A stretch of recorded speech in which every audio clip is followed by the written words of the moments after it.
আসসালামু আলাইকুম রহমতুল্লাহি বারাকাতু। মানুষ মনে করে নামাজ না পড়া মানুষ অনেক কিছু করে লেছে, ঠিক আছে। আসলে মানুষ কিছু করতে পারে নাই। নামাজ না পড়া মানুষ অনেক কিছু করতে পারবে, তবে মুসলমানের কাতারে সে থাকবে না, কাফের কাতারে থাকবে সে।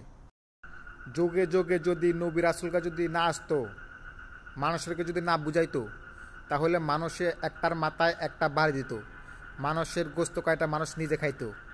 মানুষের পৃথিবীতে যে মানুষের অবস্থা কি হতো, একমাত্র ইসলাম যদি না আসতে পারতো, যোগ্য যোগ্য যদি নবী রাসূল মানুষকে না বুঝাইতো, তাহলে মানুষের মাথায় বাড়ি মানুষে দিত, মানুষের কাইটটা জব করে মানুষের নিজে খাইতো, ঠিক আছে। তাহলে আমরা এত শান্তিতে বসবাস করতে পারতাম না। আর একটা কথা কি, শরীরে জিত না থাকলে কোনো কিছু বাইক করা যায় না, ঠিক আছে। আপনি যদি জিত করে যদি কিছু আমল করেন না করেন, নামাজ না পড়েন, আমি আপনাকে যতই বলি আপনি সেটা পারবেন না। যে কোনো জিনিস করতে হলে শিখতে হলে শরীরে জিত লাগে, ঠিক আছে। আর একটা কথা বলতে চাই ভাই, বড়লোক হইলে ভালো মতন বড়লোক হমু, ঠিক আছে, মানুষের দেখাই দেবো আল্লাহকে খুশি করার জন্য, নবীকে খুশি করার জন্য, মানুষেরকে ভালো কাজ করার জন্য দেখাই দেবো। আর বড়লোক না হইলে তাহলে বড়লোক হওয়ার দরকার নাই। বড়লোক হইলে ভালো মতন হন, না হইলে হওয়ার দরকার নাই, ঠিক আছে। যে বড়লোক হইতে পারলে আল্লাহ খুশি থাকে, নবী খুশি থাকে, সেই বড়লোক হওয়ার দরকার আমাদের, ঠিক আছে। আর যে বড়লোক হইলে আল্লাহ বেরাজ নবী বেরাজ, তাহলে ওই বড়লোক হওয়ার আবার কোনো দরকার নাই। এই পৃথিবীতে যে বেশি শান্তি করবে, সুখ করবে, তার মরার পরে অনেক দুঃখ আছে তার কপালে, ঠিক আছে। আর পৃথিবীতে যে ব্যক্তি বেশি কষ্ট করে যাবে আল্লাহকে খুশি করার জন্য, নবীকে খুশি করার জন্য, তার মৃত্যুর পরে আল্লাহ তাআলা তাকে জান্নাত দিবেন, ঠিক আছে। জান্নাত দিবেন।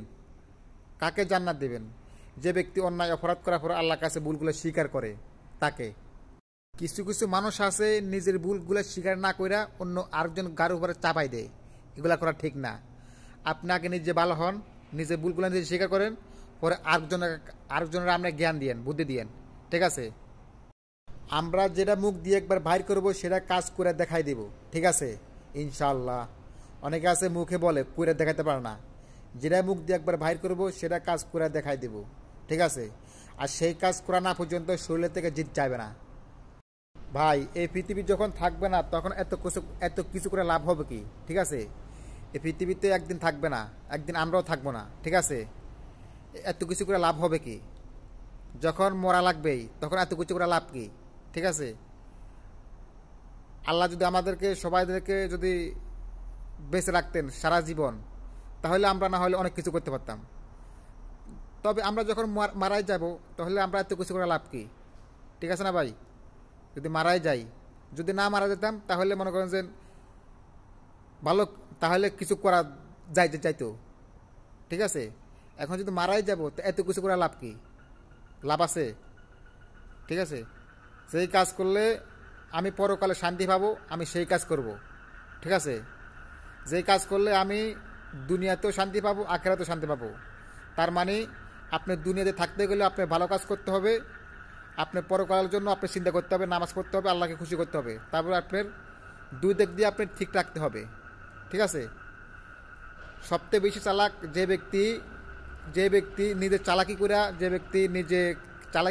যে ব্যক্তি আমল করে, রোজা রাখে, আল্লাহকে খুশি করে, পরকালের জন্য চিন্তা করে, সে ব্যক্তি হলো বিবেকমান মানুষ, বুদ্ধিমান মানুষ, সে ব্যক্তি।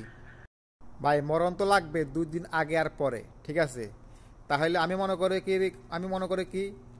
করি শহীদ হয়ে মরতে পারলে ভালো, ঠিক আছে। কারণ আজরাইল যখন আপনার জান কবজ নিতে আসবে তখন আপনি অনেক কষ্ট করবেন। আর জান কবজ এত কঠিন, অনেক কষ্ট জান কবজ করা। মৃত্যুর সব থেকে কম যন্ত্রণা হলো 1000 তলোয়ার আঘাতের সমান, ঠিক আছে। আপনার বডিতে যদি 1000 তলোয়ার মারে তখন আপনার বডিতে কিছু থাকবে না। এই কারণে আপনারা সবাই আল্লাহর কাছে দোয়া করবেন, আল্লাহ তাআলা যখন মৃত্যু দিবেন তখন একটু আযাব দিবেন না, ঠিক আছে। আল্লাহর কাছে সবসময় দোয়া করবেন যে মৃত্যুর যন্ত্রণা থেকে আল্লাহ আমাদেরকে বাঁচান, ঠিক আছে। মৃত্যুর যন্ত্রণা তো সবাই ভোগ করবে, ঠিক আছে, কম আর বেশি। আপনি এই পৃথিবীতে ভালো যদি কাজ করেন তাহলে আপনার মৃত্যুর যন্ত্রণা কম হবে। মানুষ সিটারি বাটপারি করে অনেক কিছু করছে, বড় বড় বিল্ডিং করছে, তবে আপনার এই বিল্ডিং চিরকালে জাহান্নামে বিল্ডিং হয়ে থাকবে। জাহান্নামের ভিতরে চিরকাল আপনার এই বিল্ডিং হয়ে থাকবে, আপনার কোনো কাজ লাগবে না। আপনার হিসাব দিতে দিতে আপনার অবস্থা খারাপ হয়ে যাবে। আমি এমনভাবে চলাফেরা করব যাতে আমাকে পৃথিবীর মানুষ আমাকে ভালোবাসে, আল্লাহ আমাকে ভালোবাসে, ঠিক আছে, সব দিক দিয়ে আমার সুবিধা। আমি এমনভাবে চলাফেরা করব, এমনভাবে আমি চলবো, ঠিক আছে, ইনশাআল্লাহ। আর একটা কথা বলতে চাই আমি, লাস্ট কথা,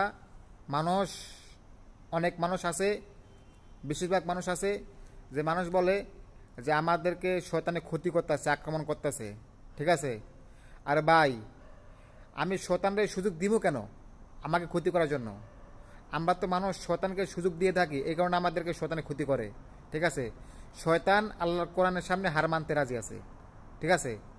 আমরা আল্লাহকে চিনতে পারলে, নবীকে চিনতে পারলে শয়তান আমাদেরকে কোনো কিছু ক্ষতি করতে পারবে না, ঠিক আছে। আর আশা করে আমরা শয়তানকে আর সুযোগ দিব না। শয়তানকে যাতে আমরা সুযোগ দিব, এত আমাদেরকে কাছে থাকবে, আমাদেরকে ক্ষতি করবে, আমাদেরকে আল্লাহর আমল থেকে দূরে সরাবে, ঠিক আছে। আমরা যদি শয়তানকে সুযোগ না দিই, শয়তান আমাদের ধারে কাছে আসতে পারবে না, ঠিক আছে। আজকেতে আমরা কোরআনের পক্ষে থাকবো ইনশাআল্লাহ। আরেকটা কথা বলতে চাই আমি, চললে ভালো মানুষের সাথে চলবেন, খারাপ মানুষের সাথে চলবেন না, ঠিক আছে। ভালো মানুষের সাথে চলবেন, ভালো হবেন, খারাপ মানুষের সাথে চলবে, খারাপ হবেন। আর জীবনে কারো ক্ষতি করবেন না, উপকার না করতে পারলে কারো ক্ষতি করবেন না, ঠিক আছে। চললে ভালো মানুষের সাথে চলবেন। আর মানুষকে, যারা খারাপ মানুষ, ওনাদেরকে আপনারা বুঝাবেন তোমরা ভালোভাবে চলো, ঠিক আছে। কোনো সময় খারাপ বুদ্ধি দিবেন না মানুষেরকে, তাহলে আল্লাহ তাআলা আপনার আমলনামাতে আল্লাহ তাআলা আপনার নেকি দিবে।